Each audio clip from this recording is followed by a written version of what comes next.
Hello, कैसे हैं सब? आई होप सब अच्छे होंगे। तो आज हम लोग स्टार्ट करने वाले हैं कैपिटल मार्केट। आई होप सबका फर्स्ट और सेकंड चैप्टर हो गया होगा। ठीक है, तो आज हम लोग थर्ड चैप्टर में आते हैं आईएफएस का। ये बहुत ही इंपॉर्टेंट टॉपिक है आप लोग के लिए सेमेस्टर 3 में, और इसमें से डेफिनेटली बहुत सारे क्वेश्चंस आएंगे। ठीक है, तो बहुत ही इंटरेस्टिंग है। जो लोग फ्यूचर में फाइनेंस से रिलेटेड फील्ड में जाना चाहते हैं उनके लिए बहुत ज़रूरी है कि कैपिटल मार्केट क्या होता है ये समझना। ठीक है, तो चलिए आज हम लोग स्टार्ट करते हैं इस बहुत ही इंपॉर्टेंट टॉपिक के साथ। तो what is capital market? Capital word सबने सुना होगा कि कैपिटल क्या होता है, कितना तरह का कैपिटल होता है। ठीक है, जिसको हम लोग बोलते हैं हिंदी में पूंजी। पूंजी जिसको बोलते हैं कि हमारा कैपिटल आज सपोज 1 लाख है, 10 लाख है, ऐसे करके जितना भी करके। तो जिससे हम लोग इनकम, वो चाहे रिकरिंग हो या फिक्स्ड इनकम हो, एक्टिव हो, पैसिव हो, इनकम कमाते हैं, उसको हम लोग अपना कैपिटल बोलते हैं। तब वो कितना फॉर्म्स ऑफ में होता है कैपिटल, किसी भी तरह के हो सकता है, कैश में, डेब्ट में, इक्विटी में, फ्यूचर्स में, ऑप्शंस में, किसी भी तरह। तो इसका एक कैपिटल मार्केट रहता है। तो what is a capital market, पहले हम लोग को ये समझना पड़ेगा। तो कैपिटल मार्केट यहाँ पर लिखा हुआ है सिंपल, लेकिन सिंपली होना चाहिए। Capital market simply refers to a market for long term funds. बहुत लोगों ने ये सुना होगा word long term, long term. तो सपोज हम लोग कोई बिजनेस भी करते हैं, तो ऐसा तो नहीं है कि आज शुरू किया कल खत्म हुआ। उसको तो हम लोग को फ्यूचर तक चलाना है। ठीक है, तो किसी भी चीज को जो हम लोग को लॉन्ग टर्म के लिए चलाना है उसको बोलते हैं कैपिटल। ठीक है, तो capital market refers to a market for long term funds. Long term funds कमाने के लिए या उसमें इन्वेस्ट करने के लिए जो चीज़ हम लोग यूज़ करते हैं उसको कैपिटल बोलते हैं, और कैपिटल मार्केट बोलते हैं कि जिस मार्केट में लॉन्ग टर्म फंड्स का लेन देन चलता रहता है। ठीक है, it is a market for buying and selling of equity, debt and other securities. ठीक है, market for buying and selling, जिसमें हम लोग इक्विटी या डेट खरीद सकते हैं या बेच सकते हैं। अदर सिक्योरिटीज का मतलब क्या हो गया? अदर सिक्योरिटीज में होता है फ्यूचर्स, ऑप्शंस। ठीक है, ये सब हम लोग वर्ड्स सेमेस्टर 5 में सीखेंगे कि ऑप्शन क्या होता है, फ्यूचर्स क्या होता है, या किसी किसी ने सुन भी रखा होगा। Generally it deals with long term securities that have a maturity period of above 1 year. ठीक है, तो लॉन्ग टर्म का क्या मतलब होता है? कम से कम उसको 1 साल से ज्यादा होना पड़ेगा। जो भी सिक्योरिटी है 1 साल से ज्यादा। Capital gains chapter I guess पढ़ा होगा किसी ने? नहीं, आई गेस वो लोग आप लोग के सेमेस्टर 5 में है, तो अभी शायद आप लोगों ने नहीं पढ़ा होगा। तो उसमें क्या रहता है कि कोई भी चीज़ को अगर हम लोग 1 साल से 12 मंथ से ज़्यादा होल्ड करते हैं तो वो लॉन्ग टर्म कहलाता है। वेर एज जो 12 मंथ से नीचे तक हम लोग होल्ड करते हैं उसको शॉर्ट टर्म के लिए बताते हैं। ठीक है, तो लॉन्ग टर्म जो कैपिटल मार्केट है, it deals with long term securities that have a maturity period of above 1 year. 1 साल से ज़्यादा इसका मैच्योरिटी पीरियड होना चाहिए। Capital market is a vehicle through which long term finance is channelised for the various needs of industry, commerce, government and local authorities. is a vehicle, capital market एक vehicle है जो हम लोग को through which long term finance is channelized for various needs of industry, commerce, government and local authorities. मतलब capital market के through क्या होता है कि बहुत सारे बिग प्लेयर्स एज इन जो बड़ी बड़ी इंडस्ट्रीज है, जैसे आईटीसी, रिलायंस, टाटा, अपना जो फंड्स होता है उसको चैनलाइज करके उसको इंडस्ट्री में इन्वेस्ट करके उससे इनकम कमाते हैं। ठीक है, ये हम मतलब मिडिल मैन के लिए नहीं होता है। जो मिडिल क्लास है वो लोग के नहीं है। Basically who constitutes the capital market? जो लोग इंडस्ट्रियलिस्ट है। ठीक है, वो लोग का क्योंकि बहुत बड़ा पैसा रहता है, करोड़ों में पैसा रहता है, इसीलिए। तो it is a vehicle through which long-term finance is channelized for various needs of industry, commerce, government and local authorities. ठीक है, उसके बाद है कैपिटल मार्केट में भी defined as an organized mechanism for effective and smooth transfer of money capital और financial resources from the investors to entrepreneurs. अच्छा, capital market is defined as an organized mechanism for effective and smooth transfer of money capital और financial resources from investors to entrepreneurs. मतलब इस market में क्या होता है कि जो छोटे छोटे इन्वेस्टर्स होते हैं, हम और आप जैसे, या और भी बहुत बड़े इन्वेस्टर्स लोग भी होते हैं जिसको हम लोग बोलते हैं, जो लोग बाहर से इन्वेस्ट करते हैं, फाइनेंशियल FII जिसको बोलते हैं, ठीक है। वो लोग अपना पैसा इन्वेस्ट करते हैं, मार्केट में डालते हैं, और मार्केट से कुछ पैसा, ऑब्वियसली कहीं पैसा कोई लगाता है तो उससे कोई इनकम का तो उम्मीद करेगा, तो पैसा को इन्वेस्ट करके उसमें से हमेशा पैसा कमाने के लिए सोचते हैं, ठीक है। Smooth and transfer of money, capital और financial resources from investors to the entrepreneurs. यहाँ पे इन्वेस्टर्स कौन हो गए? जो लोग मिडिल में, मतलब जो हम लोग जैसे है, स्मॉल इन्वेस्टर्स या बाहर के इन्वेस्टर्स, टू एंटरप्रेन्योर्स। एंटरप्रेन्योर्स हो भी सकते हैं, नहीं भी हो सकते, ज़रूरी नहीं है कि एंटरप्रेन्योर्स ही हो, ठीक है। इंडस्ट्रियलिस्ट बड़े बड़े, जैसे मैंने कहा कि रिलायंस, ITC, टाटा, जो भी है वो लोग भी हो सकते हैं, ठीक है। तो आई होप सबको कैपिटल मार्केट का मीनिंग समझ में आया होगा।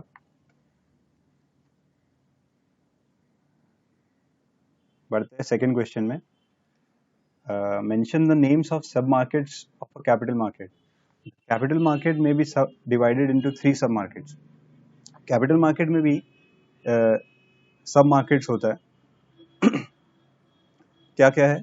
एक होता है प्राइवेट सिक्योरिटीज मार्केट, दूसरा गवर्नमेंट सिक्योरिटीज मार्केट, और तीसरा लॉन्ग टर्म लोन्स मार्केट, ठीक है। इसका डिटेल में हम लोग नहीं जाएंगे, इसका सिर्फ आपको याद करके रखना है कि कितना टाइप्स का होता है। प्राइवेट सिक्योरिटीज मार्केट हो गया जो, मतलब जो लोग लिस्ट नहीं होता, ठीक है।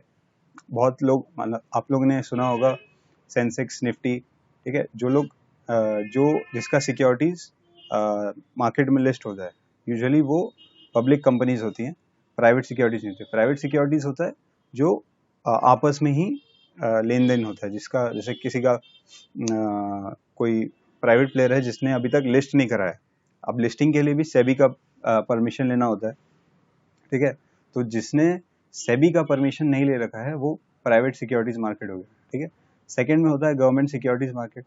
ये वो होता है जिसको या तो गवर्नमेंट रेगुलेट करती है, या फिर जो सेंसेक्स या निफ्टी में लिस्टेड रहता है, ठीक है। और थर्ड होता है लॉन्ग टर्म लोन्स मार्केट।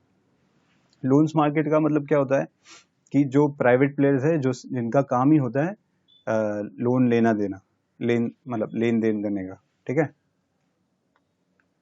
फिर बढ़ते हैं थर्ड क्वेश्चन में। ये बहुत ही इंपॉर्टेंट क्वेश्चन है, difference between capital and money market, ठीक है। तो अभी तक हमने कैपिटल मार्केट पढ़ा था, एक होता है मनी मार्केट, ठीक है। तो डेफिनेशन पढ़ लेते पहले। कैपिटल मार्केट का तो पता है, section of financial market where long term securities are issued and traded, जिसमें लॉन्ग टर्म सिक्योरिटीज हो, जैसे इक्विटी या डेट या फ्यूचर्स, ऑप्शंस, जो भी। और मनी मार्केट होता है financial market for meeting short term finance requirement. अब शॉर्ट टर्म फाइनेंस रिक्वायरमेंट के लिए, जैसे कि अगर कल हम लोग को सपोज सिर्फ 10 दिन के लिए पैसा चाहिए, ठीक है, तो मैंने पर्सन ए को बोला कि मेरे को 10 दिन के लिए लोन दे दो, मैं आपको इंटरेस्ट दे दूंगा उसके लिए, ठीक है। तो ये मनी मार्केट होता है। और कैपिटल मार्केट क्या होता है कि मैंने अपना पैसा लगा कर रखा है कुछ टाइम के लिए, अब वो मेरे से एक साल, मिनिमम 1 साल होना चाहिए, ठीक है, क्योंकि लॉन्ग टर्म है, तो 1 साल से ज़्यादा होगा, और जो है उसमें मेरे को रिटर्न्स आएगा कुछ, ठीक है। टाइम हॉराइजन, ठीक है। मैच्योरिटी पीरियड ऑफ FIIs मतलब financial instruments is of more than 1 year and some of them are for of perpetual nature, ठीक है। या तो 1 साल से ज़्यादा होता है, या तो कंटिन्यूसली चलता रहता है। मनी मार्केट में क्या होता है, मैच्योरिटी पीरियड 1 साल तक ही रहता है, 1 साल से ज़्यादा नहीं जाता। जैसा कि मैंने कहा, किसी से अगर हम लोग पर्सन आपस में ही किसी से लेन देन करते हैं, मतलब फ्रेंड्स में हो गया या रिलेटिव्स में हो गया, तो वो तो ज़्यादा देर के लिए नहीं हो सकता, कोई भी अपना पैसा नहीं देता है उतने दिन के लिए, ठीक है। तो वो मनी मार्केट हो गया, 1 साल से ज़्यादा नहीं होता। फिर है third, financial instruments. Examples of securities traded are stocks, bonds, debentures, euro issues etcetera, ठीक है। एग्जांपल्स मनी मार्केट में, examples of securities traded are trade credit, commercial paper, certificate of deposit, T bills. T bills का मतलब होता है treasury bills, ठीक है। तो ये सब आजकल ऐसे भी चलता नहीं है, ट्रेड क्रेडिट या कमर्शियल पेपर सर्टिफिकेट, बहुत कम लोग इसको यूज करते हैं, ठीक है। रेगुलेशन, अच्छा, कैपिटल मार्केट को रेगुलेट करता है SEBI, securities and exchange board of India. जो भी एक्टिविटीज कैपिटल मार्केट में कैरिड आउट होता है उसको सेबी कंट्रोल करता है। कुछ भी इधर उधर लेन देन हुआ या कुछ गड़बड़ हुआ, सीबी बीच में आ जाता है, ठीक है। वेयर मनी मार्केट में Indian money market is regulated by RBI, reserve bank regulate करता है, क्योंकि बेसिकली रिजर्व बैंक तो क्या बोल सकते हैं कि गवर्नमेंट ही रेगुलेट करता है। ट्रेजरी बिल्स का को इशू करने का जो अधिकार है वो गवर्नमेंट को ही है, तो एक तरह से बोल सकते हैं कि इसको आरबीआई ही रेगुलेट करता है। फिर होता है liquidity. Instrument of capital market are not that much liquid. अब लिक्विडिटी का मतलब क्या होता है कि फ्री फ्लो, मतलब तुरंत का तुरंत पैसा आ जाना, ठीक है, कैश आ जाना। तो जैसे कि क्या होता है कि सपोज हम लोग इक्विटी में ट्रेड कर रहे हैं, सेंसेक्स या निफ्टी का कोई शेयर परचेज किए, उसको क्या है कि सेटल होने में 2 से T+2 का मतलब जब हम लोग बाय या सेल करते हैं इंस्टेंटली हम लोग के पास पैसा नहीं आ जाता, उसमें 2 दिन लगता है सेटलमेंट के लिए। Whereas in money market आप ट्रेजरी बिल्स को कहीं पर भी बैंक में जाकर या आरबीआई के पास जाकर इनकैश कराने जाओ, आपको हाथों हाथ पैसा मिल जाएगा, ठीक है। तो money market is more liquid than capital market. फिर risk, instrument traded in this market, capital market में रिस्क हाई रहता है। सबको मालूम होगा कि शेयर मार्केट में, आप लोग अगर न्यूज़पेपर पढ़ते होंगे तो आप लोगों ने सुना होगा कि शेयर मार्केट में बहुत सारे लोगों का पैसा डूब गया, ठीक है। या हाई रिस्क और हाई रिवॉर्ड भी हो सकता है। मैं ये मतलब अपना पॉइंट नंबर 6 और 7 एक साथ हम लोग कवर कर सकते हैं, क्योंकि जब सेंसेक्स मतलब जब कैपिटल मार्केट बढ़ता है तो फिर बढ़ता ही चला जाता है, ठीक है, और जब गिरता है तो फिर गिरता ही चला जाता है। तो बहुत ही रिस्क एंड रिवॉर्ड दोनों हैंड इन हैंड चलता है, दोनों साथ में ही चलता है। Whereas in money market में क्या है कि रिटर्न्स भी लो है और सेफ है, ठीक है। तो किसी को अपना फंड्स एकदम सेफ मनी में ये पार्क करना है तो वो मनी मार्केट में जा सकता है। एंसिलरी फंक्शंस, मतलब इसके साथ साथ और क्या फंक्शंस देता है capital market. Members of capital market do not usually perform ancillary functions on behalf of clients, but they may render institutional services, ठीक है। कैपिटल मार्केट का मेंबर्स लोग ऑब्वियसली वो लोग के पास इतना टाइम नहीं रहता कि और भी कुछ एडिशनल फंक्शंस दे अपने क्लाइंट्स को। Whereas in money market में the members of money market performs different types of ancillary functions such as purchase of shares and debentures, collection of dividend, keeping of valuable articles in custody, etc. on behalf of their clients, ठीक है। Constituents, institutions operating in capital market are stock exchanges, commercial banks and all types of corporations. Stock exchanges जैसे Sensex Nifty मैंने बताया, commercial banks यानी कि जो भी ले लो आप, आईसीआईसीआई, एचडीएफसी, सारे बैंक्स लिस्टेड रहता है capital market, and all types of corporations, हर तरह के कॉर्पोरेशंस, ठीक है, इंक्लूडिंग मतलब corporations of each and every sector भी, चाहे वो ऑटो सेक्टर हो, मेटल सेक्टर हो, बैंकिंग सेक्टर हो, ठीक है, फर्टिलाइजर्स हो, मेडिसिन मतलब फार्मा सेक्टर हो, ठीक है, including non bank institution. Non banking में आगे आपका जैसे इंडिया बुल्स है, वो भी लिस्टेड है, बजाज फाइनेंस है, एल&टी फाइनेंस है, ऐसे करके, ठीक है। और insurance companies, yes, insurance companies भी रहती है। और in money market, institutions operating money market are central banks, commercial banks and acceptance houses among others, ठीक है। एक्सेप्टेंस हाउसेज मतलब जो प्राइवेट में चलता है, ठीक है। और सेंट्रल बैंक का तो जैसे आपको पता ही होगा, सेंट्रल बैंक ऑफ इंडिया, और कुछ कुछ कमर्शियल बैंक जैसे सिंडिकेट बैंक, कनारा बैंक, वहाँ पर भी हम लोग ट्रेजरी बिल्स जा करके दे सकते हैं, में ट्रेड कर सकते हैं, ठीक है। फिर है point number 10, purpose. Capital market is mainly access to raise capital for long-term purpose such as for merger and acquisition, to expand a line of business or for other capital projects. तो आप लोगों ने सुना होगा कि रिलायंस ने कुछ acquire कर लिया, कुछ शेयर इस कंपनी का अक्वायर कर लिया, या किसी और कंपनी ने तीसरे कंपनी का कुछ शेयर अक्वायर कर लिया, ठीक है। तो वो क्यों होता है? क्योंकि जिस कंपनी को वो अक्वायर कर रहा है उसको कुछ फंड्स चाहिए होता है, और रिलायंस को अपना बिजनेस बढ़ाना होता है, मतलब किसी भी ऑर्गेनाइजेशन को। तो वो क्या करेगा, किसी को खरीदने के लिए उसको उसका शेयर्स खरीद लेगा। अब वो शेयर्स खरीद लेगा तो इसको पैसा देना पड़ेगा, ठीक है। तो मतलब स्मूथ, जो हमने पढ़ा था, smooth transfer of money from one organisation to another, capital market होता है। मेन काम यही होता है कैपिटल मार्केट का, कि फंड्स को रेगुलेट करना विद इन रेगुलेशन। जो कौन रेगुलेट करता है? सेबी, ठीक है। और कोई रीजन हो सकता है कि जैसे दो कंपनी मर्ज होके एक हो गया, ठीक है। एक कंपनी ने दूसरे कंपनी को अक्वायर कर लिया, या फिर किसी कंपनी ने अपना लाइन ऑफ बिजनेस बढ़ाने के लिए, जैसे रिलायंस पहले सिर्फ पेट्रोकेमिकल्स में ही था, अभी हर किसी में आ जा रहा है, रिटेल में, फिर जियो, रिलायंस जियो, ठीक है। Whereas money market is mainly access for short-term purposes such as for liquidity purpose and meeting operating expenses और working capital requirement, ठीक है। जैसा कि मैंने कहा कि डेली पर्पस के लिए, कि 10 दिन के लिए मेरे को पैसा चाहिए या 20 दिन के लिए पैसा चाहिए, तो मैंने मनी मार्केट को अप्रोच किया, मनी मार्केट में अप्रोच किया, ट्रेजरी बिल उठाया या कुछ भी उठाया इंस्ट्रूमेंट, और उसको जल्दी से ले दे के सेटलमेंट कर दिया। 1 साल से ज़्यादा नहीं चलेगा, ठीक है। तो सब एक बार पॉइंट्स ये पढ़ लेंगे, बहुत ही इंपॉर्टेंट है ये, difference between capital market and money market,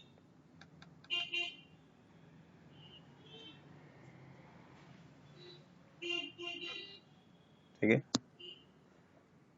ये 10 पॉइंट्स बहुत इंपॉर्टेंट है।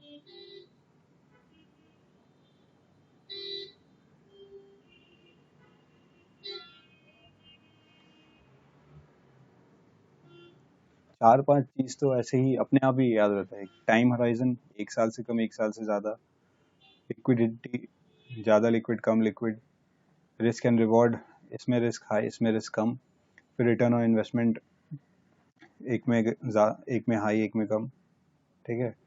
फिर पर्पस, किस पर्पस के लिए होता है, कौन से क्या क्या कॉन्स्टिट्यूएंट्स है,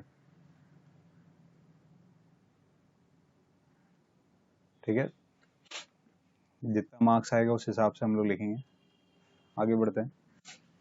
डिस्कस द कंपोनेंट और instruments of capital market. The main instruments of capital markets are shares, debentures, government bond, securities etcetera, ठीक है। इसमें ज़्यादा बताने की जरूरत नहीं है। कैपिटल का मतलब क्या है? इक्विटी, डेट, डेट माने डिवेंचर्स, गवर्नमेंट सिक्योरिटीज।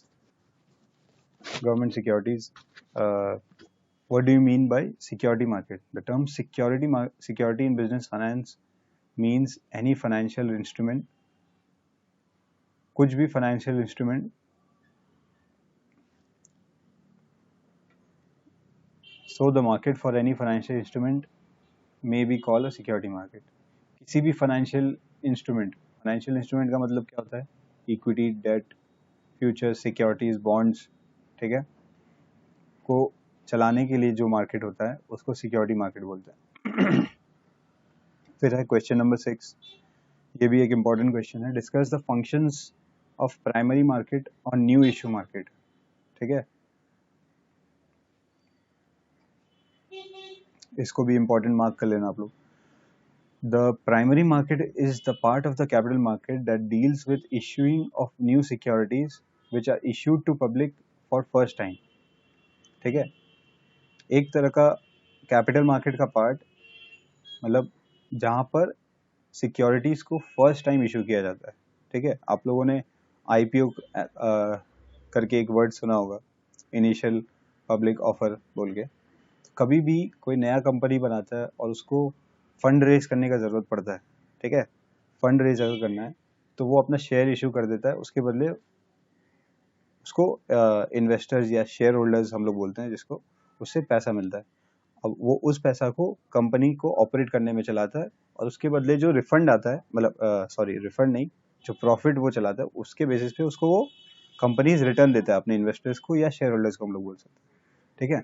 तो primary market is the part of the capital market जिसमें डीलिंग जिसमें सिक्योरिटीज का डील होता है जो फर्स्ट टाइम पब्लिक में इश्यू होता है, ठीक है। It is also known as a new issue market, ठीक है। It is used by both new and existing companies. नया कंपनी, जैसे मैंने कहा कि नया कंपनीज भी इसको यूज कर सकती है, या कोई एग्जिस्टिंग कंपनी है उसको एडिशनली कैपिटल रेज करना है तो भी वो शेयर इशू कर सकती है। The company issues new shares and debentures for collecting long term funds, ठीक है। The issue of securities is made through prospectus. Obviously company कभी भी शेयर इशू करेगा तो उसको प्रोस्पेक्टस इशू करना ही पड़ता है। Functioning of primary markets facilitates the capital formation by channelizing of funds from individual savers into proper productive investment। तो main functioning of primary market क्या होता है, क्या हेल्प करता है कैपिटल फॉर्मेशन में।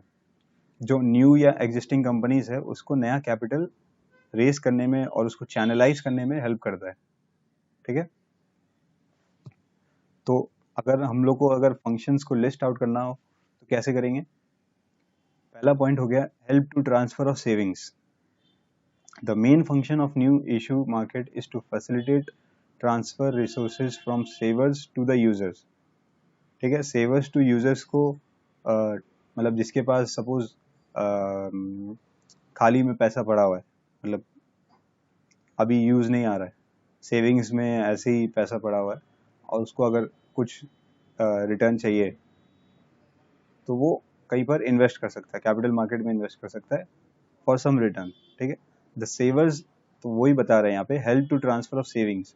सेविंग्स जो होता है उसको ट्रांसफर करता है मार्केट में ताकि जो कंपनी शेयर इशू कर रहा है उसको भी कुछ बेनिफिट हो जाए और उसके बदले जो पैसा लगा रहा है इन्वेस्टर या शेयर होल्डर उसको भी कुछ बेनिफिट मिले, ठीक है। The savers are individuals, commercial banks, insurance companies and the users are public limited companies and the government, ठीक है।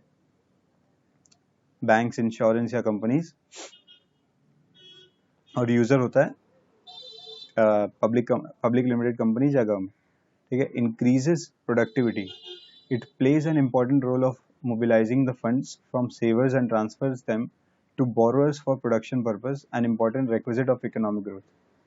इससे क्या होता है, सपोज कि कोई कंपनी था वो ऑलमोस्ट जाने वाला था, ठीक है, जाने वाला था मतलब उसका फाइनेंशियली कंडीशन अच्छा नहीं था, तो उसने क्या डिसाइड किया कि मार्केट से पैसा उठाते हैं। उससे क्या होगा कि पैसा आएगा तो उसका जो प्रोडक्शन जो कुछ रुका हुआ था वो उस पैसा को लगा के उससे अपना जो है फाइनेंशियल स्टेबिलिटी मेंटेन कर सके, ठीक है। तो उससे क्या होगा कि प्रोडक्शन भी इम्प्रूव होगा, प्रोडक्शन इम्प्रूव होगा तो ऑब्वियसली प्रॉफिट भी थोड़ा इम्प्रूव होगा, ठीक है। तो it also helps in mobilising funds for increasing productivity, ठीक है। थर्ड पॉइंट क्या है, help to entrepreneurs, provides a platform for raising finance to establish new enterprises as well as for expansion or diversification or modernization of existing units। entrepreneurs को help करता है किस लिए, capital raise करने में। conversion function, new issue market facilitates the proprietary enterprises and private companies to convert their organizations into public companies by selling or issuing shares and debentures to public, ठीक है। Conversion function, ये बहुत ही important function होता है। क्या है कि private companies के पास अथॉरिटी नहीं है कि वो पब्लिक में ऐसे ही अपना पैसा, अगर सबने कंपनीज एक्ट पढ़ा होगा तो प्राइवेट कंपनीज के पास वो पावर नहीं होता है कि वो अपना पैसा पब्लिक कंपनी को पब्लिक में ट्रांसफर कर सके या पब्लिकली पैसा उठा सके, ठीक है। उसमें बहुत सारा कंपनीज एक्ट का कंप्लायंसेस आ जाता है अगर कोई प्राइवेट कंपनी ऐसा करता है, ठीक है। तो उसमें क्या होता है, अगर किसी को सपोज प्राइवेट कंपनी को पब्लिक कंपनी में कन्वर्ट होना होता है फॉर ऑब्वियस रीजंस कि पैसा उठाना है कहीं से, बिजनेस सही से चल नहीं रहा है, रिटर्न्स अच्छा नहीं आ रहा है, उस वजह से तो उसको क्या है, पहले पब्लिक कंपनी में कन्वर्ट होना होगा फिर अपना शेयर इशू करना होगा, ठीक है। तो जो प्राइमरी मार्केट है ये हेल्प करता है प्राइवेट कंपनीज को कन्वर्जन में, ठीक है। Fifth, The most important function of new issue market can be divided into three service functions. Most important function of new issue market, नया मार्केट को divided into three service functions. क्या services देता है? इसके अलावा ये 4 पॉइंट्स के अलावा कन्वर्जन फंक्शन एंटरप्रेन्योर्स को हेल्प के लिए, production increases productivity, help to transfer of savings, ठीक है. इसके अलावा कुछ सर्विस फंक्शंस भी प्रोवाइड करता है. वो क्या क्या है? ऑर्गेनाइजेशन. सबसे पहला organisation. It refers to the work of investigation, analysis and processing of new project proposals. Origination starts before an issue is actually floated in the market. It includes a careful study of technical, economic, and financial viability to ensure the soundness of the project and provides advisory services. ठीक है. Organisation में मतलब क्या होता है? कोई भी company पैसा उठाने से पहले थोड़ा बहुत रिसर्च करता है, ठीक है. उसमें रिस्क और रिवॉर्ड कितना होता है, कितना हम लोग के लिए फीजिबल रहेगा प्रोजेक्ट, ठीक है. फाइनेंशियल वायबिलिटी चेक करता है to ensure soundness of the project and provides advisory services, ठीक है, कि हमें पैसा उठाना चाहिए या नहीं, कन्वर्ट करना चाहिए या नहीं, ठीक है, प्रोडक्शन इंक्रीज होगा या नहीं. ये सारा क्वेश्चंस किसी भी कंपनी को आना चाहिए कभी भी न्यू इशू से पहले, ठीक है. Secondly, underwriting. It is an agreement whereby the underwriter promises to subscribe to a specified number of shares or debentures in the event of public not subscribing to the issue. ठीक है. ये underwriting एक agreement होता है जिसमें कि suppose अब हम लोग कोई कंपनी डिसाइड कर लिया कि हमको इशू करना है और फंड रेज करना है, ठीक है, शेयर्स इशू करके फंड रेज करना है. अब कल को अगर कोई उस कंपनी का शेयर खरीदने में नहीं आया, कोई खरीदा ही नहीं, तो फिर कंपनी का तो फिर हो गया. तो उसमें क्या होता है कि एक अंडरराइटर बीच में आता है. वो बोलता है कि कल को अगर आप, वो रिस्क लेना के लिए आता है कि कल को अगर आपका शेयर कोई नहीं लिया तो मैं ले लूंगा, ठीक है. एक तरह से गारंटी, जैसे कि इसमें लिखा है कि thus it is a guarantee for the marketability of shares, कि नहीं आप लोग आइए, ठीक है, आपका शेयर्स को मार्केट में करा दूंगा. अगर कुछ शेयर बच जाएगा, अनसब्सक्राइब्ड रहेगा, तो मैं खरीद लूंगा. The pioneers of the company remain sure of collection of capital and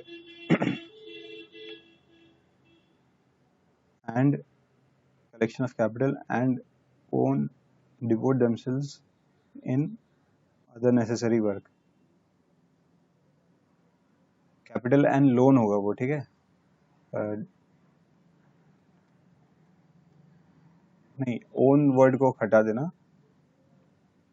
remain sure of collection of capital and devote themselves in other necessary work. Third है distribution. It is the function of sale of securities to ultimate investors. अब shares issue तो कर दिया, आपके पास buyer भी आ गया, तो उसको देना तो पड़ेगा. अब जो हम लोग शेयर देंगे तो वो तो ऑब्वियसली घर जाकर तो दे नहीं सकते एक एक करके कि ये लो आपका शेयर, ये लो आपका शेयर. एक ब्रोकर को अपॉइंट करना पड़ेगा. ब्रोकर एक एजेंट होता है जो बाइंग एंड सेलिंग में हेल्प करता है. तो डिस्ट्रीब्यूशन, ठीक है. तो ये तीन फंक्शन भी, सर्विस फंक्शन भी प्रोवाइड करता है. The most important function of new issue market, नया मार्केट का, है कि थ्री सर्विस फंक्शन, जिसमें ऑर्गेनाइजेशन, अंडरराइटिंग, डिस्ट्रीब्यूशन. फिर आते हैं help to develop industry. Of को हटा देना, ठीक है. New issue market is not confined to a particular place. It has no geographical existence, so the entrepreneurs can take help of this market in any part of the country, ठीक है. Obviously ये over the channel, मतलब over the broker होता है, सब online होता है, तो कहीं से भी कोई भी कैपिटल दे सकता है कंपनी को, मतलब इन्वेस्ट कर सकता है किसी कंपनी में. तो इससे क्या है कि ओवरऑल इंडस्ट्री का ग्रोथ होता है, उधर कंपनी का ग्रोथ होता है, इधर जो इन्वेस्टर पैसा लगा रहा है उसका होता है, और बीच में जो ब्रोकरेज आ रहा है उसका भी होता है. अगर सब्सक्राइब नहीं हुआ तो अंडरराइटर का होता है, अंडरराइटर का भी होता है, ठीक है. फिर है organisation of new issues. The organisation of new issues requires investigation of viability and prospects of new projects. An important element of the organization of new share is the knowledge about adequacy and structure of financial arrangements, ठीक है. New issues को organise करने के लिए फिर है underwriting of new issues, वही कि अगर नया शेयर आया, कोई कोई खरीदा नहीं, तो जो अंडरराइटर है वो खरीद लेगा। Another step involve in floating a new issue is it's underwriting. ठीक है, न्यू इश्यू को फ्लोट करने के लिए अंडरराइटिंग बहुत जरूरी होता है। The term underwriting means guaranteeing purchase of a specified amount of new issue at a fixed price. ठीक है, कि अंडरराइटर गारंटी कर देता है कि इतना प्राइस पे इतना इशू कम से कम मैं सब्सक्राइब कर लूँगा। ठीक है, अब वो चाहे तो उससे कम भी कर सकता है, उससे ज़्यादा भी कर सकता है। ज़्यादा कब करेगा? ज़्यादा तब करेगा जब कोई पब्लिक में से इशू जो इशू था उसको सब्सक्राइब नहीं किया। कम नहीं करता है, फिक्स तो उसको करना ही पड़ेगा। The purchase may be for sale to the public for only once portfolio और बोथ द पर्पसेस। ठीक है, if the underwriter fails to sell the guaranteed amount of shares to public, it will have to purchase the unsold shares by itself. अगर वो cell नहीं करा पाया तो उसको खरीदना पड़ेगा। ठीक है, underwriter is paid a commission, जिसको अंडरराइटिंग कमीशन हम लोग बोलते हैं। Mostly underwriting of a new issue is undertaken by group of financial institution. Obviously बहुत रिस्क होता है इस काम में, अंडरराइटिंग में। तो ऑब्वियसली जिसका कैपिटल कम है वो तो अंडरराइटिंग कर नहीं पाएगा, इसमें बहुत सारा कैपिटल इन्वॉल्व रहता है, इसीलिए it involves financial institution, group of financial institution. या जैसे कि ICICI बैंक और HDFC बैंक दोनों मिलके एक फाइनेंशियल इंस्टीट्यूशन बन गए, किसी न्यू इशू का अंडरराइटिंग करने लग गए, ऐसे करके। ठीक है, तो फिर है distribution of new issue. Distribution of new issue means the sale of the stock to the public. There are 3 main ways of selling the new issue to the public. जब नया इशू होता है तो उसको पब्लिक को देना भी तो पड़ेगा। 3 तरीका होता है पब्लिक को देने का। ठीक है, issue of a prospectus to the public.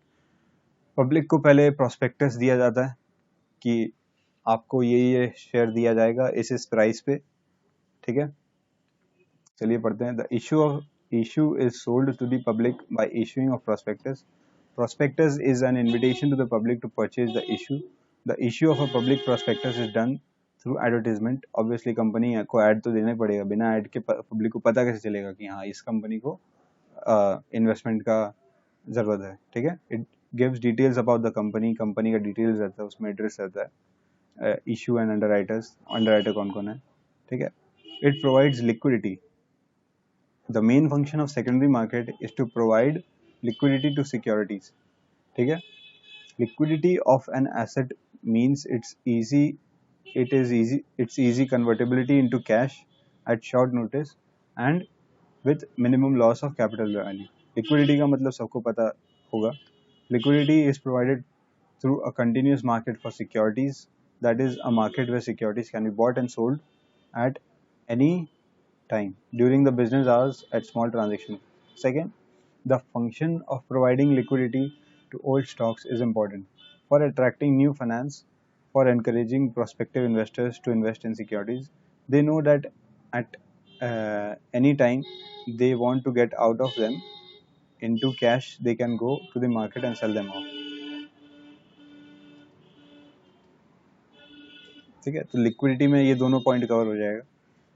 फिर है second, encouragement to new investment. Obviously जब तक किसी को एनकरेजमेंट नहीं मिलेगा इन्वेस्ट करने के लिए, वो पैसा क्यों लगाएगा। The new investment is also influenced by the secondary market. It acts as an important indicator of the investment climate in the economy. When stock prices of existing securities are rising and the volume of trading activity in the secondary market goes up, new issues also tend to increase as the primary market is better preferred. This is also a good time for companies to come forward with new issues. On the other hand, when the secondary market is in doldrums, the new market is also discouraged. मतलब क्या है कि कोई भी new issue जब start होगा तो उसको तो उस टाइम में देखना पड़ेगा ना कि इकोनॉमी का क्या हाल है। सपोज आज मेरे को क्या बोलते हैं कि पेट्रोल पंप खोलना है।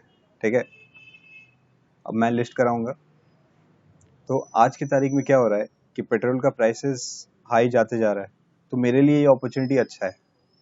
ठीक है, अगर कल को क्या हुआ कि गवर्नमेंट एक नया नोटिफिकेशन लाता है कि बोलता है कि कल से पेट्रोल का ये बंद, गाड़ी चलना बंद हो जाएगा, सब इलेक्ट्रिक व्हीकल्स चलाएंगे, तो क्या होगा, पेट्रोल का डिमांड गिर जाएगा।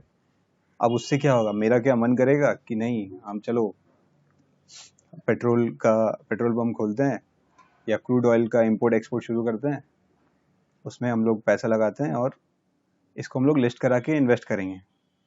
क्यों, हमको तो ये मतलब मेरे को तो ये देखना होगा ना कि फाइनेंशियली मेरा जो पैसा है वो फाइनेंशियली वर्थ है या नहीं है, कल को क्या हो सकता है।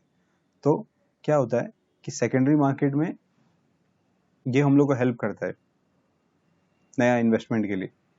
वो तभी करेगा कि अगर primary market which is the जो हम लोग का NSC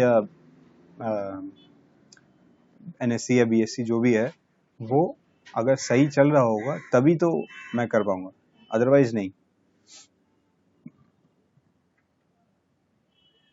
So it can be said that the contribution of primary market on new issue market in the capital formation and economic development of the country is immense. ठीक है, दोनों ही market का, capital market मतलब primary market और secondary market, money market का उतना नहीं है। ठीक है, फिर है क्वेश्चन 7 में बढ़ते हैं।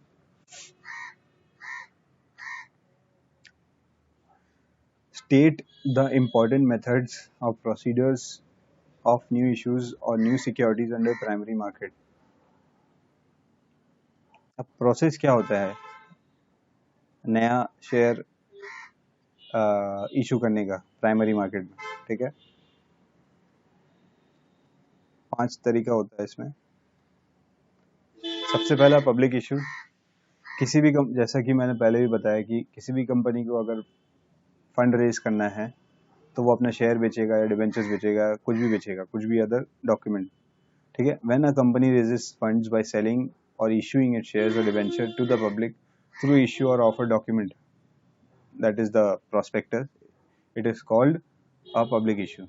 ठीक है, आईपीओ इनिशियल पब्लिक ऑफर, कोई भी when a unlisted company makes a public issue for the first time, जैसा कि मैंने पहले कहा था कि कोई भी कंपनी है उसको बीएससी एनएससी में लिस्ट कराना है तो उसको आईपीओ लाना पड़ेगा, वो अनलिस्टेड से लिस्टेड होने जा रहा है। ठीक है, तो आईपीओ लाना पड़ेगा and gets when a company makes a public issue for the first time and gets its shares listed on stock exchange, the public issue is called as initial public offer. ठीक है, follow on public offer FPO, when a listed company makes another public issue to raise capital, it is called follow on offer। ठीक है, कोई इसका difference आ सकता है exam में। ठीक है, what is the difference between IPO and FPO, तो हम लोग को बताना पड़ेगा। आईपीओ कब होता है कि कोई भी अनलिस्टेड कंपनी अगर अपना पब्लिक इशू कर रहा है for the first time, it is called IPO. और वेयरएज एफपीओ क्या है, फॉलो ऑन पब्लिक ऑफर, कोई भी लिस्टेड कंपनी जो ऑलरेडी लिस्टेड है और उसको और एक एडिशनल पब्लिक इशू लाना है, ठीक है, और पैसे का ज़रूरत पड़ गया तो वो एफपीओ लाएगा। ठीक है, second, institutional investors like venture funds, private equity funds invest in unlisted company when it is very small or at an early stage. Subsequently, when the company becomes large, these investors sell their shares to the public through issue of offer document and the company shares are listed in stock exchange. This is called as offer for sale. The proceeds of this issue go the existing investors go to होगा उसमें to the existing investors and not to the company. Offer for sale में क्या होगा, institutional investors जो होता है, जो venture funds या प्राइवेट इक्विटी फंड्स होते हैं, इन्वेस्ट अनलिस्टेड कंपनी, किसी भी अनलिस्टेड कंपनी में पहले इन्वेस्ट कर देंगे जब वो एकदम छोटा रहता है। ठीक है, अब धीरे धीरे जब वो अनलिस्टेड कंपनी बड़ा हो जाएगा, जो इन्वेस्टर रहता है शुरू पे, वो लोग क्या करते हैं कि पब्लिक में इशू कर देते हैं अपना share through issue of offer document and the company shares are listed in stock exchange. ठीक है, this is called offer for sale. ठीक है, मतलब जब भी वो अनलिस्टेड कंपनी पब्लिक में लिस्ट होने वाला होगा, इंस्टीट्यूशनल इन्वेस्टर्स क्या बोलेगा कि पब्लिक इशू में मतलब हम अपना शेयर अपना पब्लिक को दे सकते हैं। ठीक है, वो लोग के पास अथॉरिटी रहता है। The proceeds of this issue go to the existing investors, which is the institutional investors जिसको बोल रहे हैं, and not to the company. क्योंकि इनिशियली क्या हुआ था कि जो इंस्टीट्यूशनल इन्वेस्टर्स था वो तो पब्लिक को, वो तो कंपनी को पैसा दे दिया था कुछ शेयर के लिए, वो बहुत दिन तक होल्ड करके रखा. अब कुछ दिन के बाद होल्ड करने के बाद वो क्या किया, पब्लिक को बेचना चाहा. तो जो पब्लिक जिस प्राइस पे खरीदेगा वो प्राइस वो इंस्टीट्यूशनल इन्वेस्टर्स का प्रॉफिट है. ठीक है, तो जो उसका जो प्रोसीड्स होगा वो इंस्टीट्यूशनल इन्वेस्टर्स में जाएगा, कंपनी को नहीं जाएगा. भले ही वो शेयर कंपनी का हो, लेकिन उसका पैसा इंस्टीट्यूशनल इन्वेस्टर्स के पास ही जाएगा. इसीलिए इसको बोलते हैं, जैसे प्राइवेट इक्विटी फंड्स या म्यूचुअल फंड्स या वेंचर फंड्स जिसको बोलते हैं, वो ऐसे ही काम करते हैं. ठीक है. Third, private placement, the sale of securities to a relatively small number of select investors for raising capital. मतलब अंदर ही अंदर गेम होना जिसको बोलते हैं. ठीक है, अंदर ही अंदर कंपनीज का मैनेजमेंट में, डायरेक्टर्स में बात हो रहा है कि आपका बिजनेस या बैंक तो अच्छा चल नहीं रहा है, उसको हम अक्वायर या कर लेते हैं, या उसको हम उसमें हम कुछ पैसा लगा देते हैं. ठीक है, चलिए इसको पढ़ते हैं. Sale of securities to a relatively small number of select investors for raising capital. Investors involve in private placements are usually large banks, mutual funds, insurance companies, and pension funds.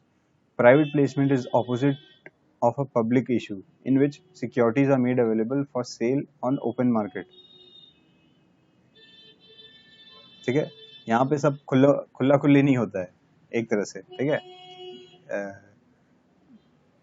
Private क्या बोलते हैं, buyers या sellers में ही अपने आपस में ही बातचीत हो जाता है कि नहीं, कल को हम लोग आपका शेयर या कुछ स्टेक अक्वायर करने वाले हैं. जैसा कि खैर आजकल ये बहुत कम होता है, कई कई जगह पर होता भी है. येस बैंक का केस सबने सुना होगा. ठीक है, येस बैंक का बीच में जब ये स्कैम वाला जो खबर आया था, तब बहुत सारे बैंक्स आ रहे थे कि हम अक्वायर कर लेंगे. फिर फाइनली येस बैंक को, जो एक बैंक है हम लोग का SBI, हारे का सहारा जिसको बोलते हैं हम लोग, फाइनली वही हुआ. SBI आया, बोला कि नहीं, हम ही अक्वायर कर लेते हैं. तो ये सब होते रहता है. फिर है राइट्स इश्यू और बोनस इश्यू. ठीक है, ये दोनों आ सकता है. डिफरेंस इन दोनों के डिफरेंस में बहुत सिमिलर है दोनों में. राइट्स इश्यू क्या होता है? When a company raises funds from its existing share holders by selling them new shares debentures, it is called rights issue. Suppose मैंने रिलायंस का 10 शेयर्स होल्ड करके रखा है. ठीक है, अब रिलायंस को क्या है, कल को राइट्स इश्यू करना है, मतलब नया फिर थोड़ा कैपिटल करना है. तो रिलायंस आएगा, बोलेगा मैं आपको 10 शेयर और दे रहा हूँ. ठीक है, जितना हम होल्ड कर रहे हैं उतना ही शेयर और दे रहा हूँ, नया प्राइस पे दे रहा हूँ. ठीक है, आपके पास ऑफर है, आप चाहे तो खरीद भी सकते हैं, नहीं भी खरीद सकते हैं. ठीक है, the offer document for a rights issue is called as a letter of offer and the issues is kept open for 30 to 60 days. 30 to 60 days तक ये ऑफर रहेगा. आपको लेना है लो, नहीं लेना है मत लो. ठीक है, existing share holders are entitled to apply for new share holders. आपको new shares in proportion to the number of shares already held. ठीक है, तो ये हमेशा ध्यान रखना कि हम लोग के पास जितना नंबर ऑफ शेयर्स है, उतना ही राइट्स इशू में हम लोग सब्सक्राइब कर सकते हैं, न्यू शेयर्स या न्यू इंस्ट्रूमेंट जो भी बोलो. ठीक है, और उसके लिए एक और कंडीशन क्या है कि शेयर होल्डर्स एग्जिस्टिंग, नया शेयर होल्डर्स को राइट्स इशू नहीं हो सकता. मतलब कंपनी का कोई एग्जिस्टिंग शेयर होल्डर नहीं है, कल को कंपनी आके बोल रहा है कि आओ कोई भी आके राइट्स इशू ले, तो हर कोई नहीं कर सकता. उसके लिए एग्जिस्टिंग शेयर होल्डर्स होना पड़ेगा. 30 से 60 दिन का टाइम रहता है और प्रोपोर्शन सेम रहता है. ये 3 चीज याद रखना. वेयर एज बोनस इशू में क्या होगा कि कंपनी नया शेयर देगा एग्जिस्टिंग शेयर होल्डर्स को, ये भी नया ही शेयर देगा एग्जिस्टिंग शेयर होल्डर्स को, लेकिन इसमें जो प्रोपोर्शन है वो चेंज हो सकता है. अब कल को क्या हुआ, बोनस इशू कब होगा कि कंपनी के पास प्रॉफिट्स बहुत हो गया, कंपनी अनयूजुअली हाई प्रॉफिट्स कमा लिया. तो अब कंपनी क्या करेगा कि उसको, वेयर एज ऑब्वियसली उसको अपना शेयर होल्डर्स को रिटर्न तो देना होगा, तो वो अपना क्या करेगा कि होल्डिंग बढ़ाने के लिए अपना शेयर होल्डर्स को और शेयर इशू कर देगा। जैसे किसी के पास 10 शेयर है तो 10 के बदले 20 शेयर दे देगा। और उसमें क्या होता है कि शेयर होल्डर को कुछ पैसा नहीं देना होगा, लेकिन उसका शेयर नंबर ऑफ शेयर्स बढ़ जाएगा जो भी करंट प्राइस चल रहा है उसके हिसाब से। ठीक है, जैसे मैंने कल को रिलायंस का शेयर खरीदा, रिलायंस बहुत हो गया, रिलायंस बहुत बोल गया मैंने, HUL बोलता हूँ। ठीक है, HUL का शेयर खरीदा। अब कल को HUL बोलता है कि मैं बोनस इशू करूंगा 1:2 का रेशियो में, दैट इज एक शेयर के लिए 2 इशू, तो 10 का 20 हो जाएगा मेरे पास। सपोज अगर आज मैं 2100 रुपये में 10 शेयर होल्ड करके रखता हूँ। ठीक है, अब कल को जब मार्केट खुला और सपोज 2200 हो गया शेयर का प्राइस HUL का, तो मेरे पास आज बोनस आ जाने के बाद कितना शेयर हो जाएगा, 10 का 20, तो मेरे पास टोटल 20 शेयर रह जाएगा 2100 रुपये में, और मेरे को कंपनी को कुछ पैसा भी नहीं देना पड़ेगा, 10 शेयर मेरे को फ्री का आ गया। ठीक है, तो इसको बोलते हैं बोनस इशू। नया शेयर का कोई पैसा देने का जरूरत नहीं। ठीक है,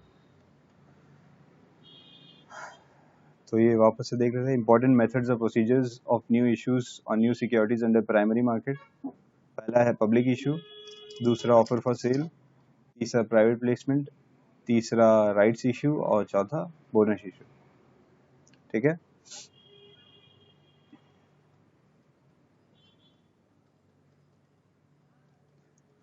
फिर आते हैं हम लोग इसमें discuss the advantages of tender और book building method of new issues.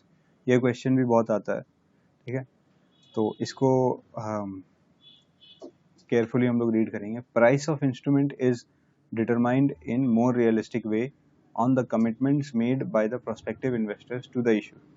The prime objective of book building process is to determine the highest market price for shares and securities and demand level from highest quality investors in order to adjust pricing and allocation decision. Book building is a process of fixing price for an issue or on feedback from potential investors on how they are willing to bid to pick up issues and instruments. The process of book building is advantageous to the issuer company as the pricing of issue would be more realistic as the final price is decided about 10 to 12 days before opening of the issue. Book building also offers access to capital more quickly than the public issue. Okay? As the issue is pre-sold, there would be no uncertainties relating to the fate of the issue involved. The issuer company saves advertisement and brokerage commissions. Issuers can choose investors by quality. Investors have a voice in pricing of issues. They have a greater certainty of being allotted what they demand. Investors need not lock huge amounts of capital with the issuer as they pay at the end of the process. The issue price is market determined, as it is a distant possibility that the market price of the shares would fall lower than the issue price. Hence, the investor is less likely to suffer from erosion of his investment on listing. Optimal demand based pricing is possible. ठीक है, इसको सिर्फ learn करने के लिए है, एक read करके इसको सिर्फ जनरल रीडिंग ही करना है। ठीक है, effective capital raising with improved issue procedures leading to reduction in issue cost, paperwork and lead times, flexibility to increase or decrease price and size of offering the issues is possible, transparency of allocations is made. ठीक है, इसको एक बार सब वापस से read कर लेंगे 1 minute के लिए। 4 से 5 पॉइंट्स इसमें याद कर लेंगे तो भी हो जाएगा हम लोग का इधर। ठीक है,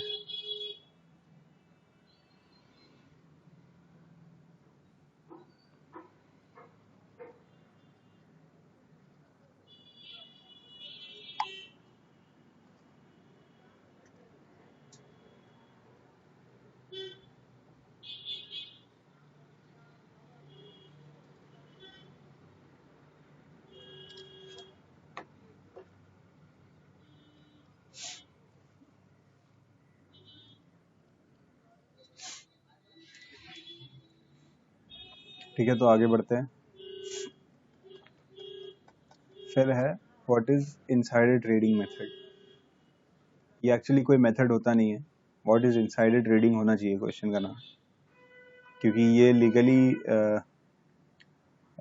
नहीं होता है इनसाइडर ट्रेडिंग। ठीक है, इसका बहुत सारा पीनल प्रोविजंस आ जाता है। सेबी बहुत ही, क्या एक तरह से बोल सकते हैं कि बहुत सारे पेनल्टीज इम्पोज कर देता है उस पर्सन पे या कंपनी पे अगर वो इनसाइडर ट्रेडिंग में इन्वॉल्व होता है। ठीक है, तो चलिए पढ़ते क्या है। Insider trading refers to the practice of purchasing or selling a publicly traded company's securities while in possession of material information that is not yet public information. Material information refers to any and all information that may result in a substantial impact on the decision of an investor regarding whether to buy or sell the security. ठीक है, reading से ही समझ में आ रहा होगा सबको। Suppose कोई भी कंपनी है, ठीक है, अगर और मैं उस कंपनी में सपोज काम करता हूँ या कोई मेरा रिश्तेदार काम करता है। ठीक है, अगर मैं काम कर रहा हूँ तो मेरे को पता है कि अंदर क्या काम हो रहा है, और सपोज मैं हायर पोस्ट पे हूँ, मैं किसी भी कंपनी का डायरेक्टर नहीं बोलूँगा, मैनेजर हूँ। ठीक है, अब कल को मेरे को पता है कि ये जो कंपनी है, मेरा कंपनी जिसमें मैं काम कर रहा हूँ, कल को इधर नया इन्वेस्टर आने वाला है, इस कंपनी में बहुत पैसा आने वाला है, और ये कल को क्या है कि और भी नया लाइन ऑफ बिजनेस में जाने वाला है जिससे इसको और प्रॉफिट्स होगा। ठीक है, तो ये मेरे को इंफॉर्मेशन मिल गया। अब इंफॉर्मेशन मिल जाने के बाद मेरा जो क्लोज फ्रेंड्स या रिलेटिव्स है, मैं उनको बोल दूंगा कि ये कंपनी का 7 डेज के बाद या 10 दिन बाद शेयर प्राइस ऊपर जाने वाला है, क्योंकि इसमें पैसा आने वाला है। ऑब्वियसली किसी भी कंपनी में पैसा आएगा तो मार्केट में उसका अच्छा इंप्रेशन जाता है कि ये कंपनी में पैसा आ रहा है, अच्छा इन्वेस्टर आ रहा है, तो हाँ इसका शेयर प्राइस ऊपर जाएगा, इसका शेयर हम लोग को खरीदना चाहिए। तो ये कंपनी का एम्प्लॉय को या किसी मैनेजर को पता है और वो अपना क्लोज फ्रेंड्स या रिलेटिव्स को शेयर कर दिया। तो आज मेरे को ये खबर पता चला, आज मैंने बोला, तो कल से क्या होगा कि जिस लोगों को मैंने बताया है वो लोग उस कंपनी का शेयर खरीदने लग जाएंगे, इसी होप में कि क्या बोलते हैं कि कल को कंपनी का शेयर प्राइस स्काई रॉकेट होने वाला है, शॉर्ट अप होने वाला है कंपनी का शेयर प्राइस। तो इससे क्या होगा, मतलब ये जो एक्टिविटी हुआ, जो मैंने बोला, मैंने इनसाइडर ट्रेडिंग किया। किसी को कुछ वैल्यूएबल इंफॉर्मेशन कंपनी के बारे में, मटेरियल इंफॉर्मेशन शेयर करना, ठीक है, ताकि उसमें क्या बोलते हैं अनप्रेसिडेंटेड बाय एंड सेल हो जाए। ऑब्वियसली बाय सेल तो नहीं होगा, जिसको खबर मिलेगा वो कंपनी का शेयर बाई करेगा, जिसके वजह से कंपनी का शेयर प्राइस और भी ज़्यादा भागेगा। तो इसको इनसाइडर ट्रेडिंग बोलते हैं। तो अगर ये सेबी को पता चलता है कि ये पर्सन या ये एक्टिविटी या इस कंपनी में इनसाइडर ट्रेडिंग हुआ है, तो वो कंपनी को के ऊपर पेनल्टी इम्पोज कर सकता है या उसको अनलिस्टेड भी कर सकता है, लिस्टिंग से हटा ही सकता है। ठीक है, सेबी के पास ये सब अथॉरिटीज है, तो इसीलिए इसको लीगल नहीं बोलते। हाँ, बहुत लोगों ने ये भी सुना होगा कि न्यूज़ चैनल्स में आपको बाय या सेल कॉल दे रहा है कि ये शेयर खरीद लिए, ये इतना जाएगा उतना जाएगा। तो वो लोग अपने कैलकुलेशंस या एस्टिमेट पर देते हैं। ज़रूरी नहीं कि उनके पास क्या बोलते हैं मटेरियल इन्फॉर्मेशन है, वो लोग अपने कैलकुलेशन या टेक्निकल एनालिसिस या फंडामेंटल एनालिसिस के ऊपर देते हैं। ठीक है, उसको हम लोग इनसाइडर ट्रेडिंग नहीं बोल सकते। ठीक है, ठीक है, तो आगे बढ़ते हैं। Question 10, what are the characteristics of feature of share market or secondary market? Features of secondary market. Secondary market का features क्या हो गया, liquidity देता है, ठीक है, very little time lag between any new news or information on the company and the stock price reflecting that news. कोई भी न्यूज़ आता है तो फटाक से, कोई भी अच्छा न्यूज़ आता है तो कंपनी का शेयर प्राइस ऊपर जाता है, खराब आता है तो नीचे आ जाता है। ठीक है, secondary market quickly adjust the price to any new development in the security, price को एडजस्ट कर लेता है। Lower transaction cost due to high volume of transactions, obviously लाखों करोड़ों शेयर्स मार्केट में ट्रेड होते हैं रोज, बहुत ह्यूज वॉल्यूम रहता है, तो उसकी वजह से क्या है कि ट्रांजैक्शन कॉस्ट भी कम हो जाता है, क्योंकि हर कोई ले रहा है, दे रहा है, और सब ये ऑनलाइन होता है, ठीक है। Fourth, demand and supply economics in the market assist in price discovery. An alternative to saving, secondary markets face heavy regulations from the government as they are a vital source of capital formation and liquidity for the companies and the investors.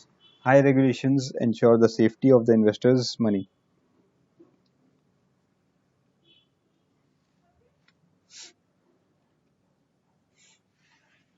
Saving का एक alternative है, obviously मेरे पास कुछ additional है, जहाँ मेरे पास bank में 3.5% आएगा, वहीं ऑलमोस्ट इक्विटी में मैं अपने पर्सनल एक्सपीरियंस से बोलूँ तो उसका 10 टाइम्स ज़्यादा आता है, ठीक है।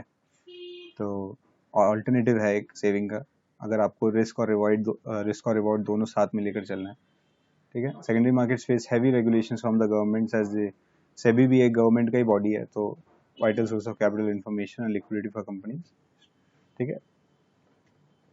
ये आपको इजीली समझ में आ जाएगा। तो क्वेश्चन 10 तक हम लोग का आज हो गया है।